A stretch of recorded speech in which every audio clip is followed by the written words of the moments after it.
Buenas noches con todos, que Dios los bendiga y bienvenidos a la casa del Señor. El día de hoy, como lo hemos anunciado, vamos a tener un tema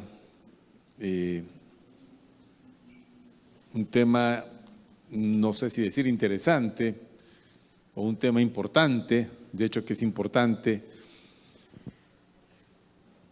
que encontramos en el capítulo 7 de la primera carta a los Corintios, que hemos puesto como título Respuesta a los problemas matrimoniales. Y el capítulo es muy extenso, son 40 versículos, los cuales no vamos a poder tratar en esta noche.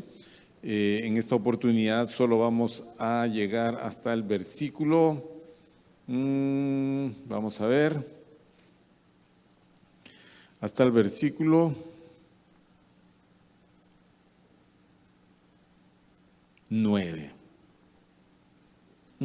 Hasta el versículo 9, quizás un poquito más, pero por ahí vemos. Y esperamos que nuestra comprensión sobre el tema del tema matrimonial se pueda pues ampliar, ¿no? Ahora, hay que entender, antes de continuar, hay que entender que ver el matrimonio a la luz de este texto es verlo, digamos, en el momento del primer siglo. Y nosotros estamos en el siglo XXI. Hay 20 siglos de diferencia.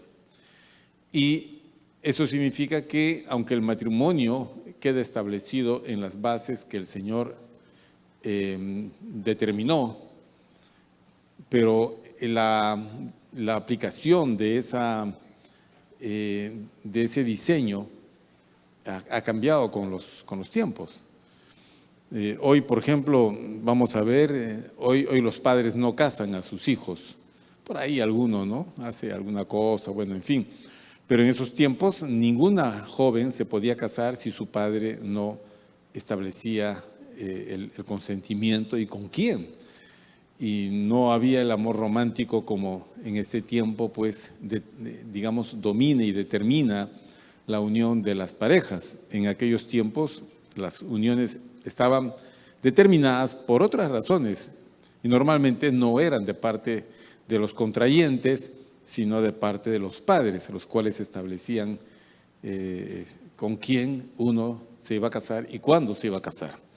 Eso sería inaplicable en este tiempo porque nuestra cultura no admite ese tipo de formación del matrimonio. Como les dije, la aplicación de los principios se hace diferente a lo largo de los siglos. Pero vamos a verlo en el estudio de la carta, pues esa es la tarea de estos servicios, el estudio de la carta. Entonces, vamos a orar para proceder a leer una parte de este capítulo. Vamos a orar. Amado Señor, gracias te damos en esta noche. Gracias por tu bondad, gracias por tu generosidad. Gracias por estar con nosotros y acompañarnos siempre, ayudándonos con tu presencia, guiándonos con tu Espíritu Santo, siendo, Señor, favorecidos con tu gracia y misericordia. Ahora te pedimos que nos des ese entendimiento y comprensión que requerimos para entender tu palabra. Ilumina para ello nuestra mente, ilumínanos, Señor, y que estas escrituras sean claras y comprensibles ante nuestra meditación. Gracias te damos. Bendice a mis hermanos y a todas las personas que están conectadas a la transmisión de este mensaje. Gracias por todo. En el nombre de Cristo Jesús. Amén. Leemos. Versículo primero, vamos a leer hasta el versículo 7. Primera carta a los Corintios, capítulo 7, versículo primero hasta el 7, dice: En cuanto a las cosas de que me escribisteis, bueno le sería al hombre no tocar mujer, Pero a causa de las fornicaciones, cada uno tenga su propia mujer y cada una tenga su propio marido. El marido cumpla con la mujer el deber conyugal y asimismo la mujer con el marido. La mujer no tiene potestad sobre su propio cuerpo, sino el marido, ni tampoco tiene el marido potestad sobre su propio cuerpo, sino la mujer. No os neguéis el uno al otro, a no ser por algún tiempo de mutuo consentimiento, para ocuparos sosegadamente en la oración y volved a juntaros en uno, para que no os tiente Satanás a causa de vuestra incontinencia. Mas esto digo por vía de concesión, no por mandamiento. Quisiera más bien que todos los hombres fuesen como yo, pero cada uno tiene su propio don de Dios, uno a la verdad de un modo y otro de otro. Vamos a continuar con la lectura, ¿ok? Sigamos, dice: digo pues a los solteros y a las viudas que bueno les fuera quedarse como yo, pero si no tienen don de continencia, cásense, pues mejor es casarse que estarse quemando. Pero a los que están unidos en matrimonio, mando no yo, sino el Señor, que la mujer no se separe del marido. Y si se separa, quédese sin casar o reconcíliese con su marido. Y que el marido no abandone a su mujer. Y a los demás, yo digo, no el Señor: si algún hermano tiene mujer que no sea creyente y ella consiente en vivir con él, no la abandone. Y si una mujer tiene marido que no sea creyente y él consiente en vivir con ella, no lo abandone, porque el marido incrédulo es santificado en la mujer y la mujer incrédula en el marido, pues de otra manera vuestros hijos serían inmundos, mientras que ahora son santos. Pero si el incrédulo se separa, sepárese, pues no está el hermano o la hermana sujeto a servidumbre en semejante caso, sino que a paz nos llamó Dios. Porque ¿qué sabes tú, oh mujer, si quizá harás salvo a tu marido? ¿O qué sabes tú, oh marido, si quizá harás salva a tu mujer? Pero cada uno como el Señor le repartió, y como Dios llamó a cada uno, así haga. Esto ordeno en todas las iglesias. ¿Fue llamado alguno siendo incircunciso? Siendo circunciso, quédese circunciso. ¿Fue llamado alguno siendo incircunciso? No se circuncide. La circuncisión nada es y la incircuncisión nada es, sino el guardar los mandamientos de Dios. Cada uno en el estado en que fue llamado, en él se quede. ¿Fuiste llamado siendo esclavo? No te dé cuidado, pero también si puedes hacerte libre, procúralo más. Porque si el que en el Señor fue llamado siendo esclavo, liberto es del Señor. Asimismo, el que fue llamado siendo libre, esclavo es de Cristo. Por precio fuisteis comprados, no os hagáis esclavos de los hombres. Cada uno, hermanos, en el estado en que fue llamado, así permanezca para con Dios. Hasta allí. Más o menos para ver que, y nos falta, hermanos, hasta el versículo 40, una parte muy abundante. Y es que el tema matrimonial es un tema que genera mucho debate, mucha discusión, porque no habrá en la vida una situación que determine tanto en la vida de la persona como es el matrimonio. No existe. Puedes cambiar de profesión, puedes irte a vivir a otro sitio, puedes hacer muchas cosas, pero la opción del matrimonio ya determina tu vida desde ese momento y en adelante. ¿No? En adelante. Pero, curiosamente, siendo la situación que va a determinar un curso de vida diferente, la mayoría de las personas no entienden ni comprenden sobre el tema. Es decir, para muchas parejas el matrimonio es prácticamente un salto al vacío, porque al no entender y no comprender las implicancias del matrimonio, están entrando a una tarea que muchas veces les va a quedar grande o sencillamente no están preparados para eso. Por eso decimos, no todos se tienen que casar. No todos. La clara demostración de eso es el alto índice de divorcio. y de separación, y aún de viudez. No todos se deben de separar. Porque el matrimonio y la soltería son dados por Dios. Pero en este tiempo, pues, la gente quiere emparejarse a como dé lugar. O sea, hay cierta desesperación empujada un poco por nuestra cultura y quizás también, como Pablo lo menciona acá, por la necesidad de su naturaleza, que las personas buscan desesperadamente un compañero o una compañera, pero no está mal, es lo correcto. Pero todo debe de hacerse con sabiduría y con mucha dirección sabia. De lo contrario, vas a entrar a una situación que aunque salgas, no quedas igual. No quedas igual. Ya modificaste tu vida de alguna manera. Entonces, ¿qué pasa? Vamos a lo que es... le voy a poner un ejemplo. Te voy a poner un ejemplo antes de pasar a la lectura.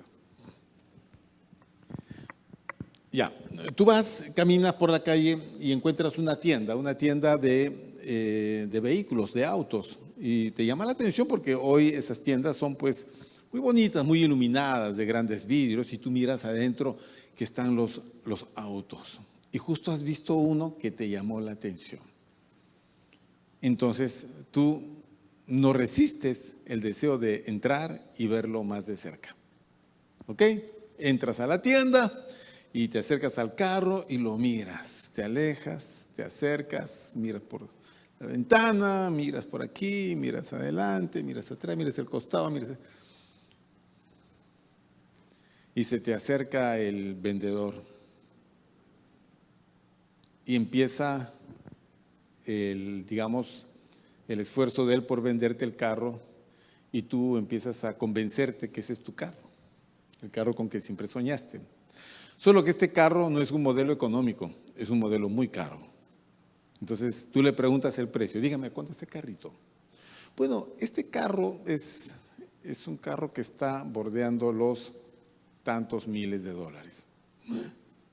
Y tú dices, ese es todo mi ahorro. Pero no le dices eso al vendedor. Ese es todo mi ahorro. No, le vas a decir. Sencillamente lo piensas. Pero el carro te resultó pero tan atrayente que tú dices, después de pensarlo, ¿no? Te vas y lo piensas y dices, me lo llevo. Entonces vas con tus ahorritos a la tienda y le dices al vendedor, quiero el carro. Esta es la compra más absurda que puedes hacer porque hay muchas otras cosas más que debiste haber pensado. Por ejemplo, ¿dónde vas a guardar ese carro? No lo vas a guardar en la puerta de tu casa. Un carro tan caro no lo vas a poner en la puerta de tu casa. Al día siguiente no encuentras llantas, o faros, o espejos, o sencillamente el carro se fue, se lo llevaron. Bien, entonces si yo voy a comprar un carro caro, debo de tener un lugar donde lo voy a guardar, una cochera, número 1. Número 2, ese carro consume combustible. ¿Ok? Consume combustible. Y ustedes saben cómo está el combustible, cómo está la gasolina. Aunque ha bajado un poquito y está entre los 19 soles y pico, 20 soles, la gasolina de 95, pero tú no vas a comprar un carro para no usarlo por el tema de la gasolina. O sea, vas a tener que echarle combustible. Claro, el carro te va a facilitar muchas cosas, vas a manejar, vas a estar feliz mostrándole a todos tu carro, pero llegar una semana y te darás cuenta que el carro está sucio y tienes que lavarlo. No lo vas a llevar a la esquina para que te lo lave el viejito con su baldecito y su trapo. Tienes que llevarlo a un sitio adecuado porque es un carro fino. Hay que aspirarlo, hay que darle un tratamiento a esa pintura. Los asientos son de cuero. ¿Tienes plata para todo eso? El SOAT, la revisión técnica. Los carros nuevos pagan impuestos creo que 4 o 5 años seguidos. El seguro.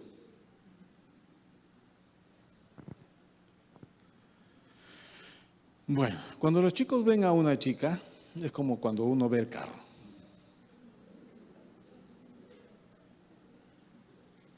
No, lo digo en este sentido.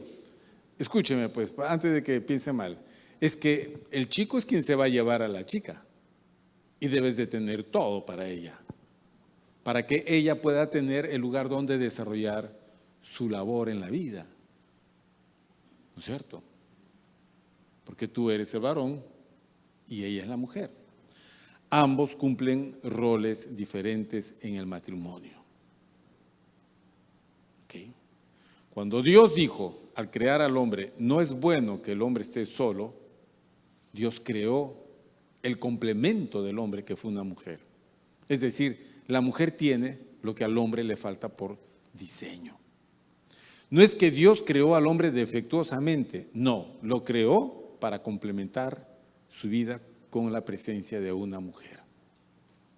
Entonces, es casi indudable que los hombres se tengan que enamorar de las mujeres porque Dios puso esos sentimientos, esa atracción que se llama sexualidad en las personas. Y eso funciona.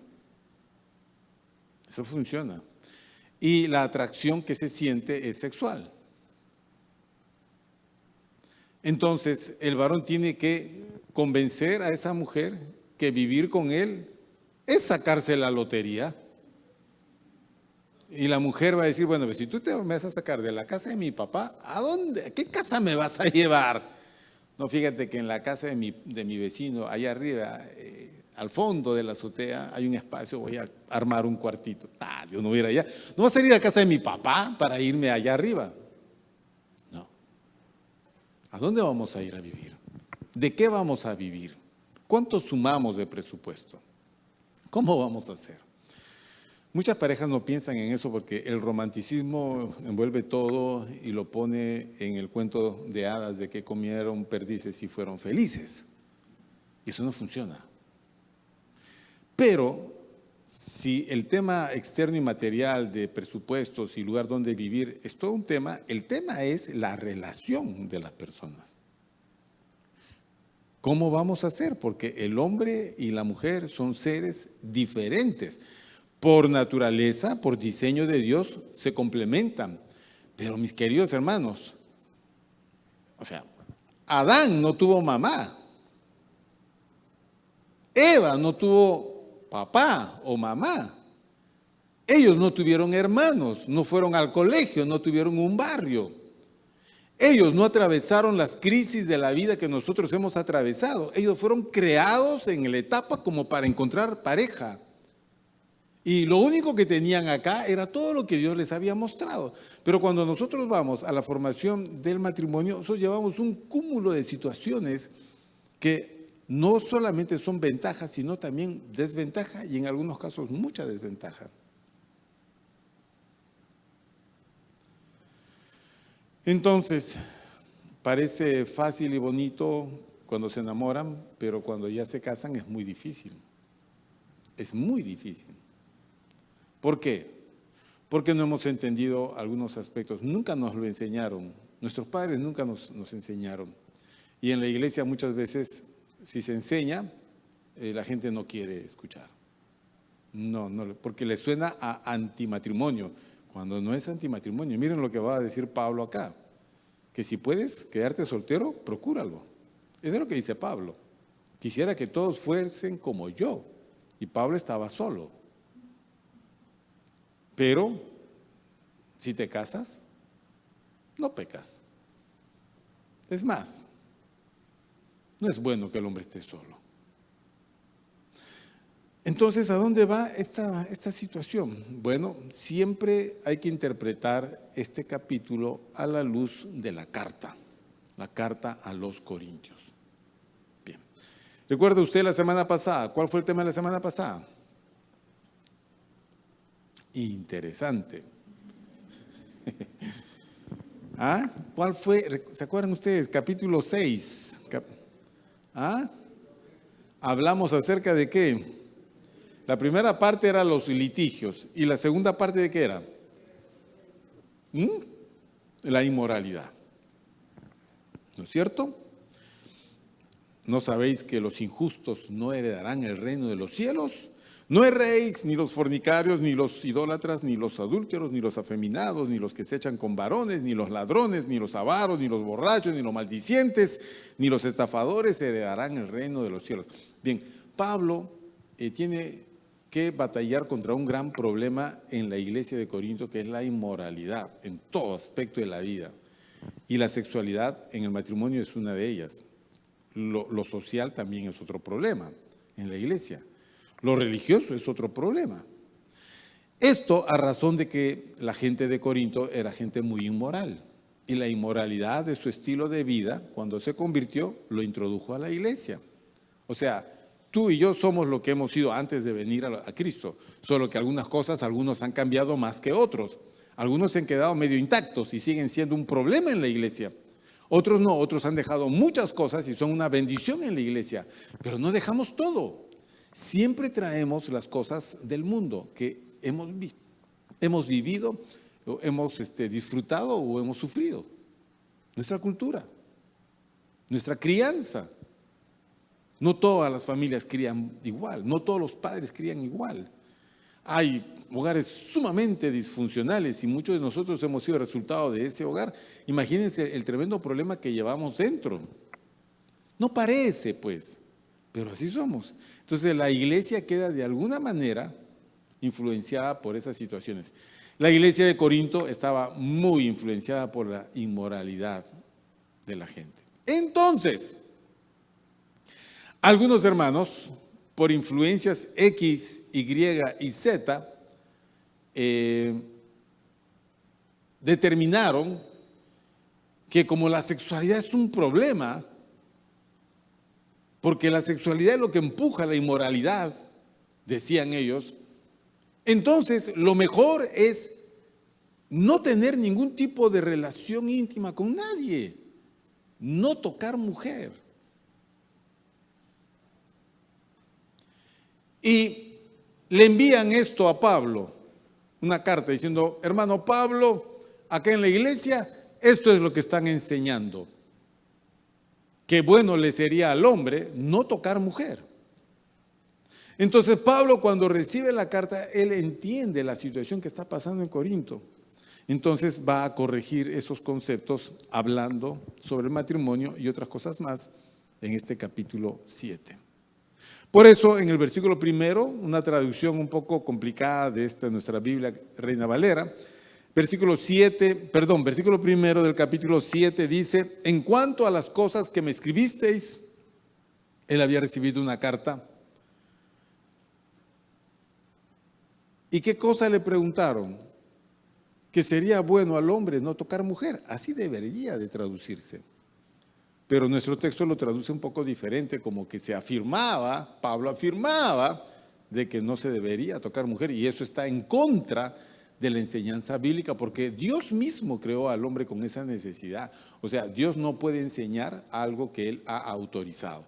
El tema de la sexualidad es un campo muy delicado, pero debe de ser vivido y comprendido dentro del ámbito del matrimonio, no fuera de él.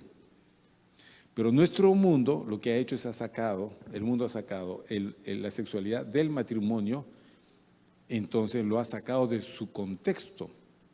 Y sacar la sexualidad del matrimonio lo convierte en inmoralidad, porque está fuera de su propósito. Entonces, al sacarlo fuera del matrimonio y darle a la persona la libertad de vivir y expresar su sexualidad como quiere, empiezan las distorsiones, empieza la confusión. De tal manera que empezamos con todos los pecados de inmoralidad sexual. ¿Por qué? Porque sacamos algo tan importante en la vida de las personas fuera de su contexto. Dentro de ese contexto que es el matrimonio es santo, pero fuera de eso se vuelve inmoral. Se vuelve inmoral. Entonces, en la iglesia de los Corintios estaban enseñando que para evitar la inmoralidad, mejor evitemos el tener que ver con la sexualidad. Y eso suena pues algo bien complicado. ¿Por qué? Es como decir, a ver hermano, es como decir, escúchame, a causa de los males estomacales es mejor no comer. ¿Qué les parece eso? ¿Ah? Vas tú, doctor, tengo gastritis. Ya. Remedio, no comer nada durante 300 días. No, o sea, no puede ser ese el remedio. Entonces acá están poniéndole un remedio complicado a un problema cuando debería de resolverse por otro lado. Entonces, por medio de una carta de la iglesia de los Corintios, se le ha pedido a Pablo consejo con respecto a los asuntos matrimoniales que preocupan a la iglesia. Por eso tenemos este capítulo. En los anteriores, en los dos capítulos anteriores, 5 y 6, se han tocado temas muy ligados a la inmoralidad. Por ejemplo, el incesto, los litigios ante los incrédulos y la inmoralidad en todo orden. Y Pablo ha condenado la conducta muy relajada de los corintios, la tolerancia de la congregación, y los ha exhortado a vivir una vida íntegra que glorifique a Dios. Así termina el versículo 20 del capítulo 6, ¿no es cierto? Por precio habéis sido comprados, entonces glorificad pues a Dios en vuestro cuerpo y en vuestro espíritu, los cuales son de Dios. Bueno, ahora va a tocar este tema importante. Temas, son varios. Matrimonio es uno, separación es otro, la virginidad o soltería y el tema de si me caso o no me caso, ¿no? Solteros, viudas, separados, ¿cómo vamos a hacer con ellos? Todo ese asuntito se va a tocar. Por ejemplo, uno le pregunta, pastor, ¿un divorciado se puede casar? ¿Es bueno que los divorciados se casen? El hermano se convirtió y es divorciado. ¿Se puede casar con alguna hermanita? ¿Qué hacemos con las viudas? ¿Una hermana enviudó? ¿Debe de quedarse viuda o se puede casar? ¿O no se casa? O de repente llega al cielo y los dos esposos se trompean por ella. ¿Cómo es el asunto, pastor? Bueno, cosas así. Hay mucho desconocimiento de lo que significa el matrimonio. Así que en este capítulo tenemos las instrucciones básicas para los casados, los que planean casarse, para los que alguna vez estuvieron casados y para los que quieren quedarse solteros. Bien, algunos cuando le hablan de eso, dicen, no, soltero no, imposible, pastor, ¿cómo va a decir eso? Pero vamos a ver qué dice la Biblia. Versículo 1 y 2, otra vez, vamos a leer, versículos 1 y 2, dice, en cuanto a las cosas de que me escribisteis, bueno le sería al hombre no tocar mujer, pero a causa de las fornicaciones, cada una tenga su propia mujer y cada una tenga su propio marido. ¿Ok?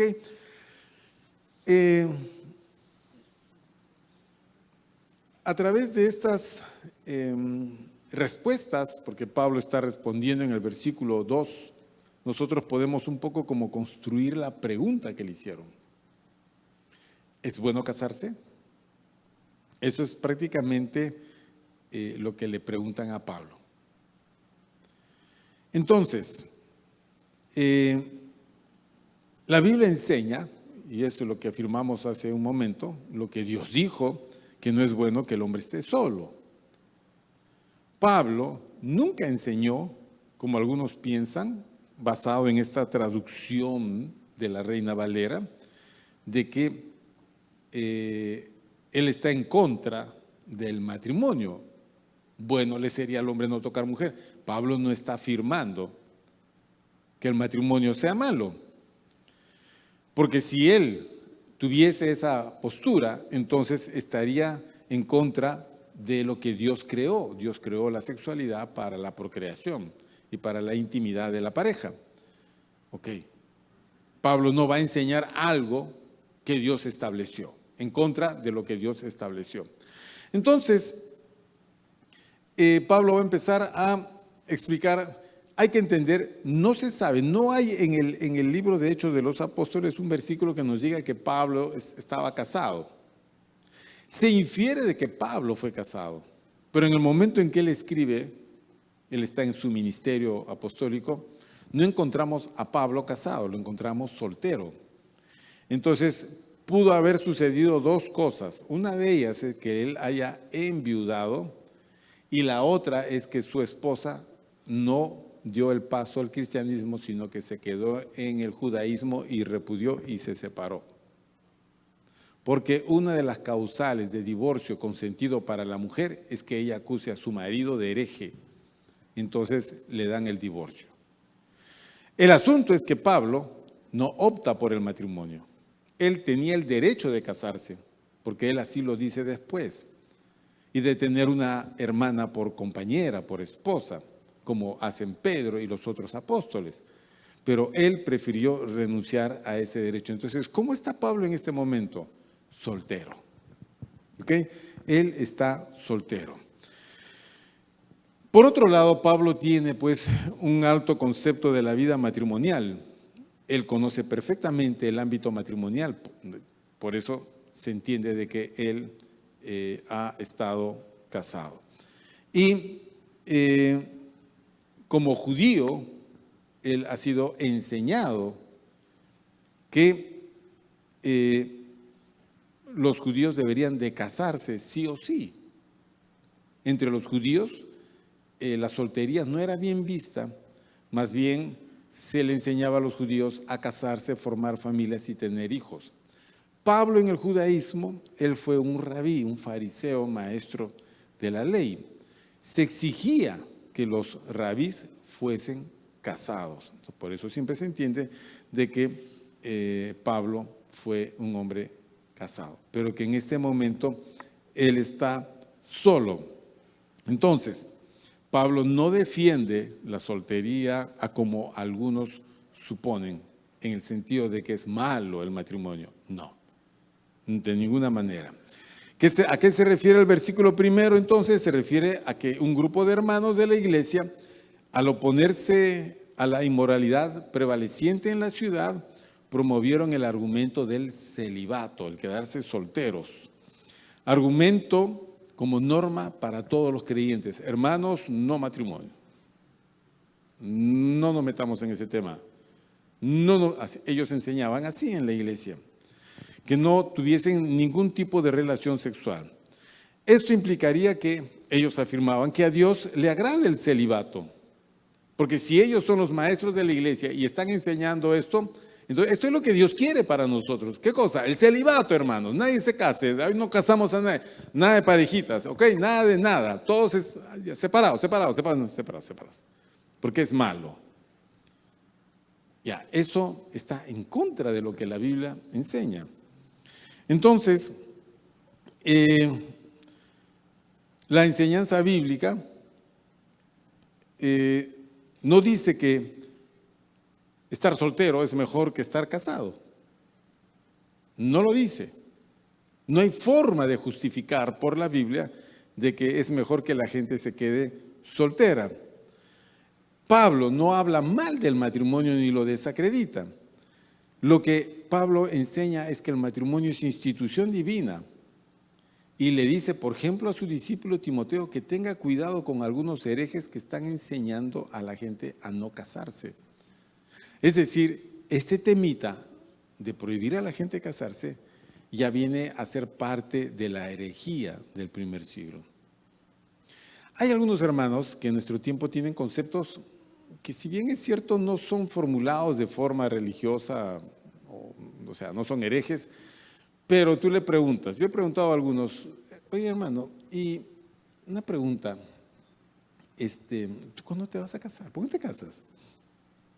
Y este hermano me respondió, ¿para qué voy a casar, pastor? Mira, ahora vivo tranquilo. Estoy en mi casa, mi mamá me espera, nadie me apura, salgo donde quiero. En cambio, si me caso, no puedo vivir con mi esposa, con mi mamá en la casa. Tengo que comprar otra casa, o construir una casa, o hacerme de otra vivienda, y tengo que empezar a correr, subir y bajar. Usted sabe cómo es ese tema. O sea, ¿por eso te quedas soltero? ¿Por qué una persona debería de casarse o por qué debería de quedarse soltera? Esa es una muy buena pregunta. Nosotros debemos de hallar respuestas a esas preguntas. Yo no puedo desacreditar el matrimonio. Si bien es cierto, el matrimonio es una situación que en algunos casos puede brindarte mucho compañerismo y mucha ayuda, pero por otro lado también es una situación muy estresante y muy complicada. ¿Por qué razón tendríamos que desacreditar el matrimonio? De ninguna manera, porque Dios nos creó así. Entonces, este consejo que dan estos señores está corregido por el apóstol Pablo, porque el tema es la inmoralidad, en el versículo 2 que dice: pero a causa de las fornicaciones, cada uno tenga su propia ¿qué, hermanos? El problema es que los griegos tenían prostitutas, estaban acostumbrados y habituados a la prostitución. Esa era la inmoralidad que invadía la vida del griego. Era gente casada, pero su sexualidad no la vivía en su matrimonio, sino en la inmoralidad que ofrecía la ciudad. Y si eso eran los casados, los solteros no tenían ningún ámbito matrimonial donde poder practicar su sexualidad y estaban totalmente habituados a la prostitución. Entonces Pablo está diciendo que a causa de las fornicaciones, cada uno tenga su propia mujer. Esa es la enseñanza bíblica, aunque el griego ve diferente las cosas, pero Pablo está enseñándole ya no al griego, sino al cristiano. Le está diciendo: oye, hermano, ¿sabes qué? A causa del problema de la inmoralidad que enfrentamos todos y tú también, mejor es que tengas tu propia mujer y cada mujer que tenga su propio marido. O sea, está llevando a las personas hacia lo santo que es el matrimonio. Bueno, ¿qué más dice? Que su recomendación es que la gente se case y que mantengan una relación monógama con una sola mujer, desechando cualquier forma de poligamia frecuente en ese mundo. Y fíjese que el derecho que le concede acá es igual para los dos. Cada hombre tenga su propia mujer y cada mujer tenga su propio marido. Es igual para ambos, para varón y para mujer, porque así lo estableció Dios en el principio.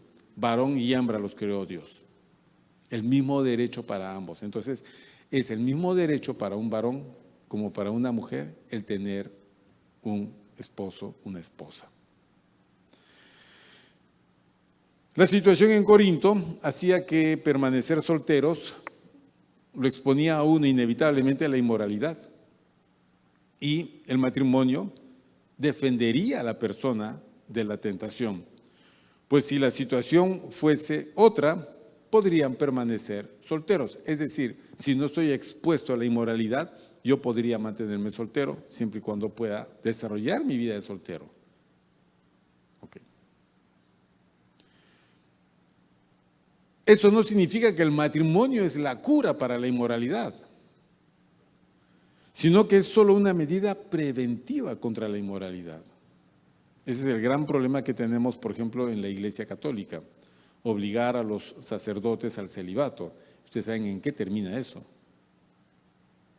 Oye, los sacerdotes están vistos como personas, pues, de una inmoralidad sexual atroz, ¿no? Y el Vaticano siempre ha callado, y siempre ha callado, y siempre ha callado. Y no solamente en el tema de que los curas tenían sus señoras, sino que el tema iba mucho más allá hacia los abusos que cometían los curas con niños en los colegios donde ellos regentaban o ellos desarrollaban sus actividades educativas. Eso es un problema. ¿Por qué? Porque eran hombres obligados a mantenerse en un estado de celibato. Problema. Bueno, en el versículo 3 dice: el marido cumpla con la mujer. ¿Qué cosa, hermanos? El deber conyugal, y asimismo la mujer con el marido. La mujer no tiene potestad sobre su propio cuerpo sino el marido, ni tampoco tiene el marido potestad sobre su propio cuerpo sino la mujer. No os neguéis el uno al otro, a no ser por algún tiempo de mutuo consentimiento, para ocuparos sosegadamente en la oración y volved a juntaros en uno, para que no os tiente Satanás a causa de vuestra incontinencia. Aquí Pablo entiende y muestra su conocimiento acerca de la intimidad matrimonial y afirma de que tanto el marido como la mujer deben de cumplir su deber matrimonial uno para con el otro. Recuerde que los matrimonios griegos eran muy diferentes a los matrimonios nuestros. ¿Okay?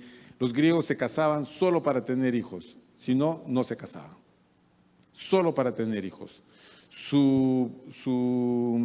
Digamos, placer sexual no estaba enmarcado en el matrimonio, sino fuera de él. Si el griego se casaba era para tener hijos.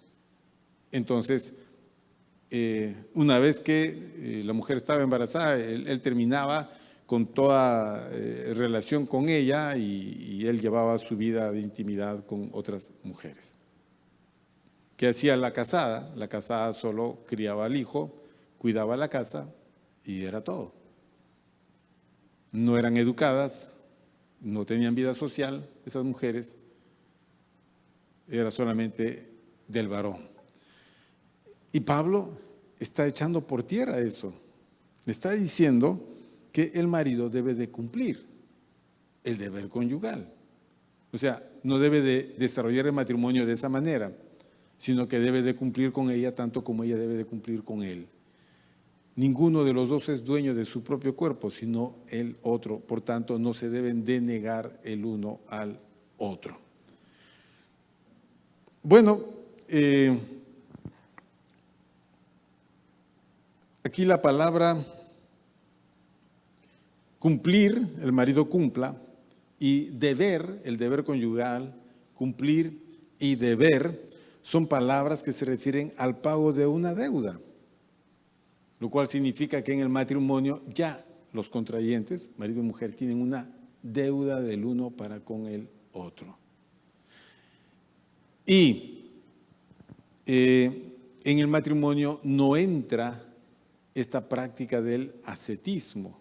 Los ascetas eran personas que entendían que darle al cuerpo satisfacción de cualquier forma era atentar contra el desarrollo de su espíritu. Por lo tanto, los ascetas vivían pues de forma muy austera, vivían en lugares muy toscos, dormían sobre camas muy duras, vestían ropa muy burda, comían cosas muy simples.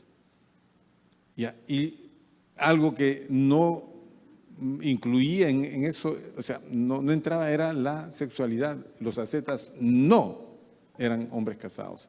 Y si eran casados, abandonaban el matrimonio para vivir su ascetismo.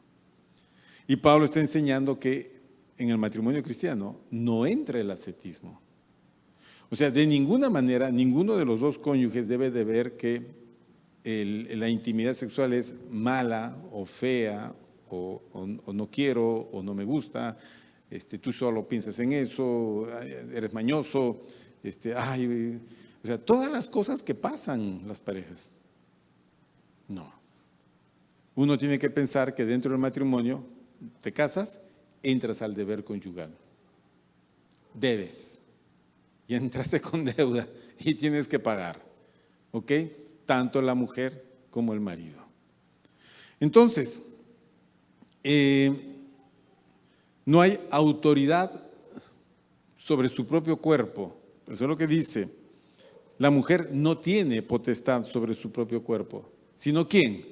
El marido. Ni tampoco tiene el marido potestad sobre su propio cuerpo, sino la mujer. Ninguno de los dos tiene autoridad sobre su propio cuerpo. La esposa, dice Pablo, es quien tiene autoridad sobre el cuerpo del esposo y viceversa. Yo sé que hay una serie de implicancias acá que no se pueden detallar, no alcanzaría el tiempo y tampoco no es el momento de decirlo. Hay circunstancias en las que obviamente la intimidad no se va a dar. Hay circunstancias y momentos en la vida de las personas, por cuestión de salud y por muchas cosas, puede no cumplirse el asunto. Bueno, eso no anula la regla. La regla es que ninguno de los dos tiene autoridad sobre su propio cuerpo. Miren, más adelante vamos a entrar en el capítulo 10, la enseñanza de Pablo de que el varón es cabeza de la mujer, es su autoridad. Pero en el capítulo 7, en el matrimonio, con respecto a la intimidad, ninguno es mayor que el otro y ninguno tiene más autoridad que el otro. Ninguno es dueño de su propio cuerpo, sino que es el otro. Por lo tanto, no debe haber una negación, dice el apóstol Pablo. Versículo 5, no os neguéis el uno al otro, a no ser por algún tiempo de mutuo consentimiento, para ocuparos sosegadamente en la oración y volved a juntaros en uno para que no os tiente Satanás a causa de vuestra incontinencia. Lo que suponemos es que algunas parejas de la iglesia de Corinto se estaban negando el derecho conyugal. Por eso que Pablo les está exhortando a que no debe haber eso. Esto significa que se estaba privando a alguien de sus derechos y manda dejar esa actitud y práctica y les ordena que deben de tener cuidado de ello. La abstención o negación solo tiene una situación permitida, dice Pablo. Es para orar por un periodo breve, tener tiempo para la oración. Entonces, se separaban para dedicarse, dice, sosegadamente a la oración. No siempre es así, pero no, lo que se quería era no sumar a la persona una situación muy diferente a la otra. Si van a orar y había una situación que les exigía orar, dedicarse a la oración, entonces optaban por separarse. Pablo dice, pero tiene que ser breve el tiempo. Si deciden eso, breve. Después tienen que seguir manteniendo su vida normal. ¿Por qué? Porque si no, Satanás los va a tentar a causa de vuestra incontinencia. Recordemos que para la abstinencia sexual, para que ésta sea legítima, se debe de considerar 3 puntos. Hoy las parejas que están en conflicto, entonces hay negación. O sea, la mujer dice, no me toques, no quiero saber nada de ti. Cosas de ese tipo.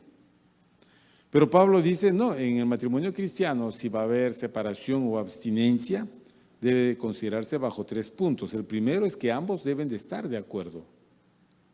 El segundo es que no debe ser siempre por un tiempo limitado. Y tercero, ambos deben usar ese tiempo para la oración. Yo conocí la hija de una hermana, se casó, tenía su novio mucho tiempo, años, se casó, se fue a vivir con él y a la semana se regresó a su casa y ya no quería irse con el marido. Dijo que no, que fastidiaba, que era así, que era así, y prefería estar en su casa. Entonces, uno se pregunta y dice, ¿para qué se casaron? Si la ilusión de los que se casan es irse a vivir juntos. Pero ¿qué encontró ella en él que no le gustó? El matrimonio es así. No puedes agarrar y decir, lléname esta encuesta, por favor. Entonces vamos a determinar si está loquito, es obsesivo compulsivo, o tiene fobias, o tiene si de alguna manera puedes intuir de que la persona no es sana psicológicamente, mejor no sigas con esa persona. El día de hoy nosotros vemos a muchas mujeres que son maltratadas, violentadas y asesinadas por sus parejas. Y uno dice, ¿no se dieron cuenta antes? Y hasta nosotros vemos, dice, si él te controla el tiempo, si él te revisa el celular, si él te está... Ya, ese es un hombre que debes de dejar. Pero curiosamente las mujeres no los dejan, si no creen. Y cuando empieza la vida de tormento, ya no pueden escapar. Escapar es muy difícil. De hombres así, Es muy difícil, porque esos hombres están enfermos. Muchos de ellos están endemoniados.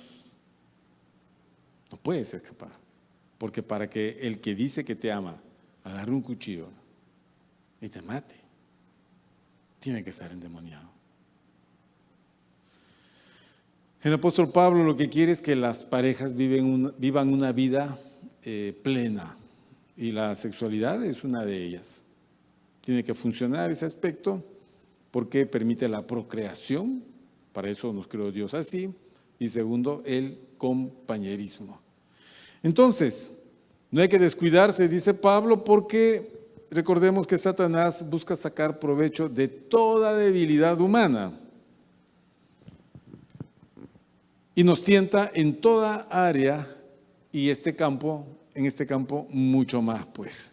Así que hay que cuidar de no vivir en el riesgo de ser tentados por el diablo. ¿Ok?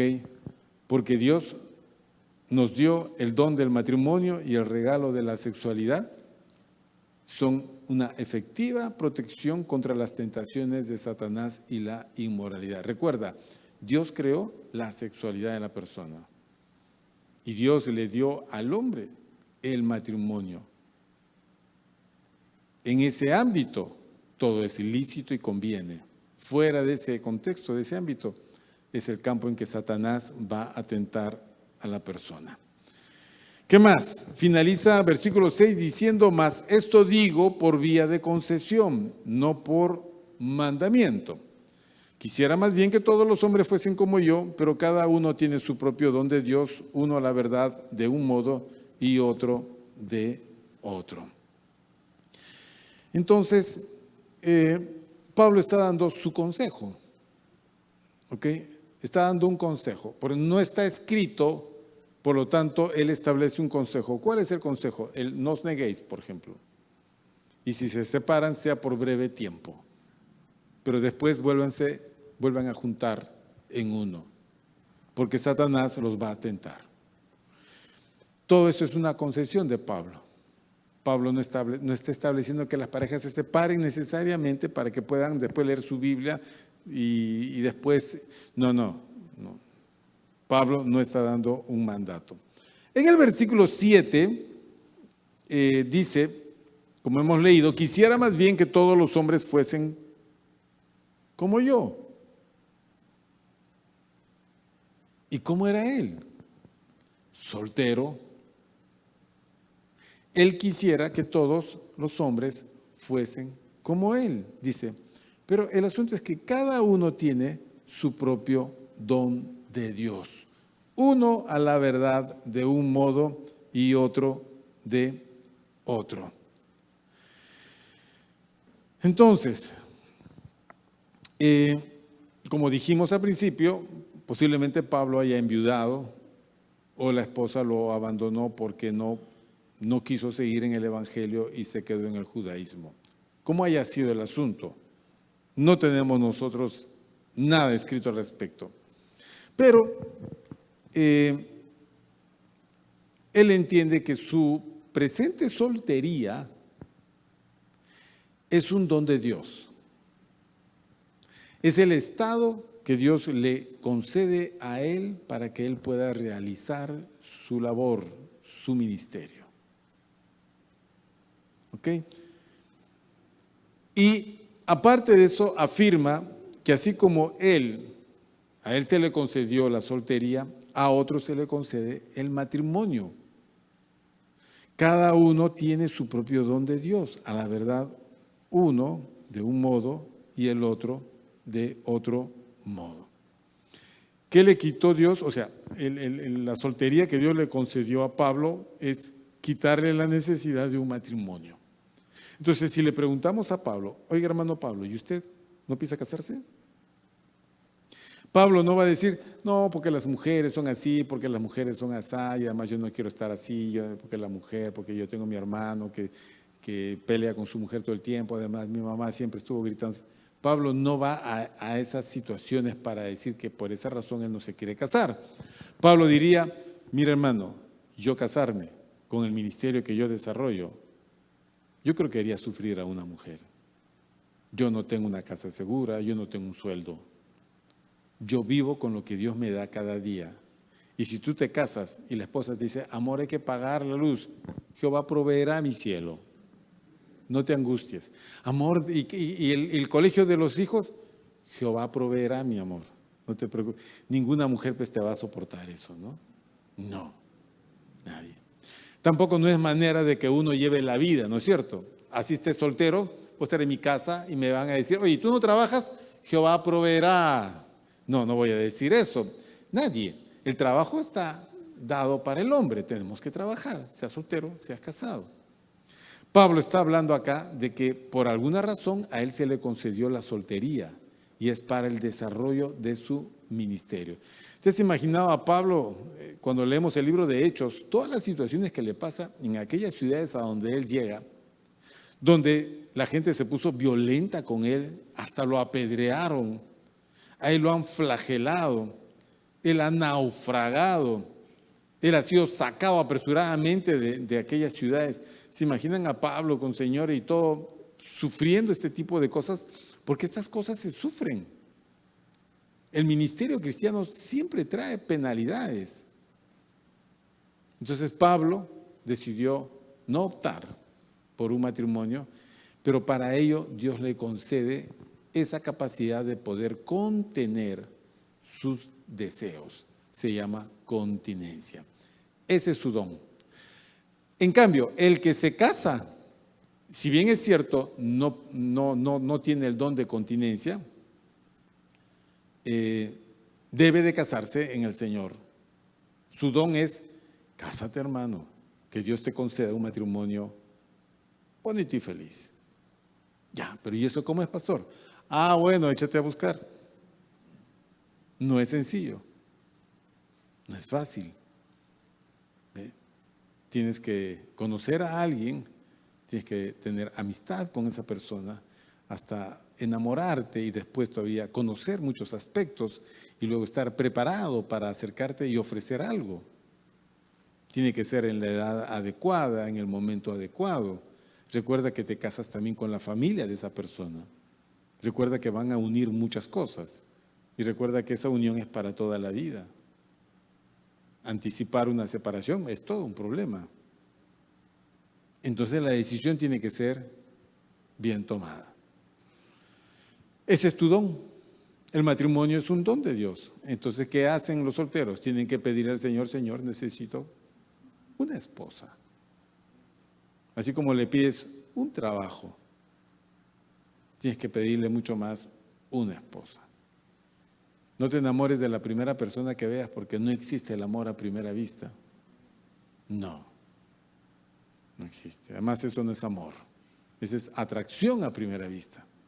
Eso no es suficiente para formar un matrimonio. Lo que tienes que hacer es pedirle al Señor, Señor, yo quiero casarme. Tú dime cuándo será, pon la persona delante y las circunstancias. Ahora, tienes tú la opción, tienes que llevarlo a otras personas. ¿Crees tú que me puedo casar? ¿Ya es tiempo? Por ejemplo, nadie va a decirle a su papá y a su mamá, sorpresa mamá, me caso el próximo mes. O sea, la mamá dirá, ¿con quién te vas a casar? Con el gordito de la vuelta, mamá. Hija, la mamá tiene 50 objeciones a esa persona. No, pero yo lo amo. O sea, nadie se puede casar así. Eso no es un don de Dios. Eso es un suicidio, es un salto al vacío. Nadie se puede casar así. Hay que entender bien. Porque si no, la gente diría, no sé, pues fracasé porque Dios me mandó este marido, ¿no? O Dios me mandó esta señorita, me casé con ella y fracasé en la vida. No, nosotros tenemos que escoger, tenemos que decidir con quién. Y tienes que hacerlo con suficiente argumento para que tú mismo puedas luego defender tu elección. Versículo 7 nuevamente, quisiera más bien que todos los hombres fuesen como yo, pero cada uno tiene su propio don de Dios, uno a la verdad de un modo y otro de otro. De esta manera entendemos que habiendo sido llamado al celibato, porque eso fue Pablo, célibe, le fue concedido el don de continencia. Pero cada uno debe decidir por sí mismo si permanece soltero o se va a casar. Hay algunas personas que el tema del matrimonio lo llevan al ámbito de la edad y dicen, ¿a qué edad es conveniente que me case, pastor? Bueno, no es mala la pregunta, ¿ok? Yo me acuerdo que el hermano Sandy un día hablando de esto dijo, la edad no es problema para enamorarse. Te puedes enamorar, te vas a enamorar a los 11 años, 12 años, 15 años, 20 años, 30 años, 50, 60, hasta 80 años te sigues enamorando si las circunstancias se dan. El tema no es a qué edad me enamoro, sino a qué edad sería bueno que yo me case. Bueno, no hay un rango, o sea, no está dicho, todas las personas tienen que casarse entre los 25 y los 30. No, en ninguna parte. Porque no todas las personas son iguales. Entonces, hay un tiempo para cada persona. La persona tiene que aprender a distinguir cuál es su tiempo. ¿Cuál es el tiempo? Vienen chicos que están empezando la universidad y me dicen, pastor, me he enamorado de una hermana. Estás empezando la universidad. ¿Cómo vas a hacer? ¿Tienes tiempo para la universidad y para una relación de pareja? ¿Por cuánto tiempo? ¿Todo el tiempo en la universidad? ¿5 años o 6 años? ¿Vas a tener una novia por 6 años? Si yo fuese el papá de la novia diría, no, está muy complicado eso, está muy difícil. No. Y si pasa algo en esa instancia y terminas siendo papá, ¿te vas a casar con ella? Si ni siquiera has terminado la universidad. Entonces, estar en la universidad no es el momento de tener una relación sentimental. Pero nosotros vemos que todo el mundo tiene novias, todo el mundo tiene novios, hasta los más pequeños escolares con uniformes, todos están emparejados. Y esta es la locura. Pero es que están fuera de tiempo. Han entrado aceleradamente por la influencia de este mundo que ha erotizado todo y ha romantizado todo al tema del enamoramiento. No. Hay un momento en la vida. Uno no puede estar saltando de enamorado en enamorado, ni enamorada en enamorada. No. No somos picaflores que vamos de flor en flor. No. No, no es necesario. No necesitas experiencia para entrar al matrimonio. Toda la experiencia que requieras lo vas a encontrar dentro del matrimonio, no antes. Las personas que entraron al matrimonio con una experiencia prematrimonial normalmente tienen más posibilidades de fracasar. Los estudios es de que entre los divorciados, muchos de ellos han tenido una vida sexual premarital. O sea, la experiencia de la sexualidad del matrimonio no les ayuda a hacer un buen matrimonio. De eso no se trata. Entonces, el matrimonio tiene que ser algo concedido por Dios. Para eso tienes que sujetarte a un tiempo de Dios y luego a una persona de Dios. Te puedes enamorar de un no creyente, pues. No te puedes enamorar de un no creyente. No te puedes empecinar con cualquier hermano o cualquier hermana. No. Tiene que ser como una gracia de Dios, un don de Dios, tanto la soltería como el matrimonio.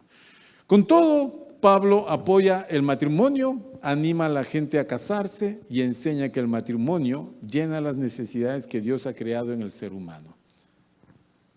Pero si tienes el don de continencia, dice Pablo, es mejor que te quedes soltero como él. El tema de la soltería, a ver, quedarse soltero no es malo, pero el soltero tiene que pensar cómo va a planificar su vida porque a veces uno ha visto en la vida que los solteros cuando llegan a cierta edad no viven bien. Pierden algunas cosas que estando casados se mantienen.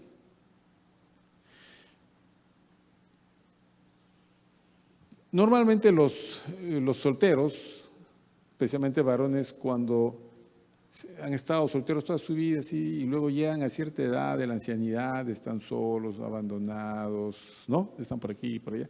Eso es relativo, porque te voy a decir, los casados cuando tienen hijos, toda la vida han llenado la necesidad de los hijos y cuando son viejitos los tienen abandonados de casa en casa, no le dan atención y terminan así, que no, tú llévate a mamá, no, que yo ya lo tuve a mamá 2 meses, ahora te toca a ti, y la pobre viejita va como un bulto de casa en casa. O sea, la ancianidad es todo un tema. Lo que nosotros tenemos que hacer es prepararnos para esa etapa. A mí mi hermano me decía, tú tienes que determinar cómo vas a vivir en tu etapa ya mayor, con quién vas a vivir, dónde vas a vivir, de qué vas a vivir. Y eso lo tienes que ir pensando antes, no cuando ya te cayeron los años encima. Si tú eres soltero, tú debes de disfrutar tu soltería, realizando las cosas que la soltería te permite realizar. Si vas a servir al Señor, soltero sirves genial, excelente, tienes tiempo para todo. Y casado, pastor, también, pero es diferente el servicio. Pero es muy útil estar casado para el ministerio, tremendamente útil. Pero Jesús no fue casado. O sea, no es determinante el matrimonio para ser un buen ministro. Solamente que si eres soltero y has optado por la soltería, prepara tu soltería, disfrútala, haz tus cosas, vive bien, ordenadamente, saludablemente, todo. Y si has optado por el matrimonio, igual, tienes que vivir tu matrimonio y vivir ordenadamente y prever todas las cosas para todo el momento. Es así. Ambos vienen a ser un don de Dios, la soltería y el matrimonio. Bien, si pasamos al siguiente punto, me voy a demorar media hora más y yo creo que ya es tiempo de terminar acá y continuaremos la siguiente semana.